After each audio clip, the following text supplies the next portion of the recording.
ამერიკის იუსტიციის დეპარტამენტის უცხოელი აგენტების რეესტრის გვერდზე გამოქვეყნდა დოკუმენტი, რომლის მიხედვითაც პარტია ერთიანმა ნაციონალურმა მოძრაობამ ნელსონ მალინსის ლობისტური კომპანია დაიქირავა. დოკუმენტის მიხედვით ირკვევა, რომ ლობისტურ კომპანიას ნაციონალურმა მოძრაობამ $360,000 გადაუხადა. რა არის მიზანი? ადვოკატირება შეერთებული შტატების მთავრობის წინაშე, რჩევებისა და დახმარების გაწევა ნაციონალური მოძრაობის დიპლომატიური საქმიანობის მხარდაჭერისთვის შეერთებულ შტატებში, ერთიანი ნაციონალური მოძრაობის ძალისხმევის ხელშეწყობა საქართველოში თავისუფალი და სამართლიანი არჩევნების უზრუნველყოფისთვის აღნიშნულია 11 ივლისს გამოქვეყნებულ დოკუმენტში.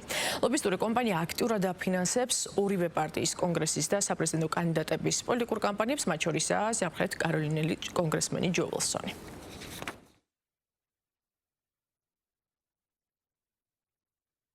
ვთქვი, რომ წარმოაჩინონ, რომ თითქოს რომელიღაცა ლობისტური კომპანია, რომელიც თავისთავად თვითონ იღებს გასამრჯელოს ამა თუ იმ პიროვნებისგან თუ ორგანიზაციისგან, რომ რაღაც საქმე გააკეთოს, თქვათ, ლობირება გასციოს ამა თუ იმ საკითხისა ამერიკის შეერთებულ შტატებში და კონგრესში, თურმე თვითონ აფინანსებს რომელიღაცა კონგრესმენის საარჩევნო კამპანიას. აი,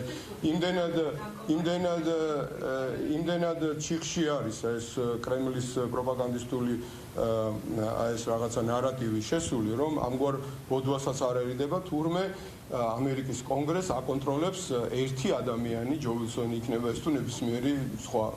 ესეც აი პრიმიტივიზმის დონეზე დაყვანილი რაღაცა რუსული იაფასიანი კამპანია.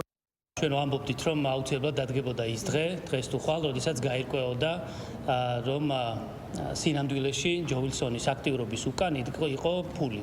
და ჩვენ დღეს გავიგეთ, რა არის თურმე ჯო ვილსონის მხრიდან საქართველოს სიყვარულის და მეგობრობის ფასი. ეს არის $360,000, დაახლოებით $1 მილიონი.